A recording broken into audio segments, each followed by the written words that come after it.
So, okay guys, eto another day, another vlog tayo. So, yan, kita nyo naman, Boss Gino nyo, kahit holiday may pasok. So, for today's vlog, eto, medyo magpa-family day tayo ngayon at eto nga yung anak ko ihahatid muna namin sa school ni Mami at kita nyo naman yung anak ko relax na relax. Mas gusto ng anak ko yung nagta-tricycle guys kung alam nyo lang. Kita nyo naman no, relax na relax. Nako, nakakainis, kamukha talaga siya ni Mami. So yan guys, nandito na kami sa school. Eto, dali-dali ko nang binaba yung anak ko at ayun, muntik ko na makalimutan yung pantakip ko ng mukha. Baka hindi nila ako makilala na ako yung tatay ni Gino. Baka maisip nila na hinold up ko lang siya. So after nun guys, eto, sabi ko kay Mami, sesegue lang ako ng pandesito para naman hindi masayang yung patak ng akin tricycle sa paghatid sa anak ko. So yun guys, ano lang tayo, fast break lang tayo. After nito, ito, nasa bahay na kami. So, quick eating lang to at pag prepare namin ni Mami kasi nga 2 hours lang yung klase ng anak ko. Yan, nakaligo na rin ako dyan. Yan, outfit, check tayo. Kita nyo naman, white and black lang lagi yung suot ni Daddy Jepoy. Eto yan, papasok na kami ng kotse. Wow, wow, wow, wow, ang ganda naman ni Mrs. At eto na nga, dito na kami sa school. Kita nyo naman yung anak ko, ang saya-saya niya kasi nga, pagpasok niya ng kotse, ang nakita niya yung nanay niya at eto, kompleto na naman kaming team makulit.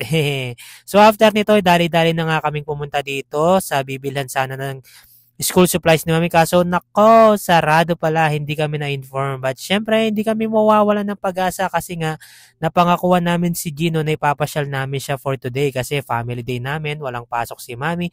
At eto, alam nyo naman yung Boss Gino nyo, yan. Pagdating nga dito sa Walter Mart, dali-dali ng dumiretso dito sa Ambika Playhouse.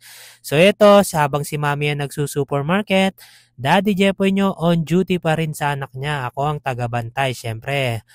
My eyes is on you, Gino. Huwag kang mabubuli yan. At eto, nag-e-enjoy naman yung anak ko. Grabe. Nung bata ako, hindi ko nagagawa tong mga to. So yan, binibigay ko sa anak ko para naman, ano ko na yan, healing my inner child. Ganun ba yon, Jepoy?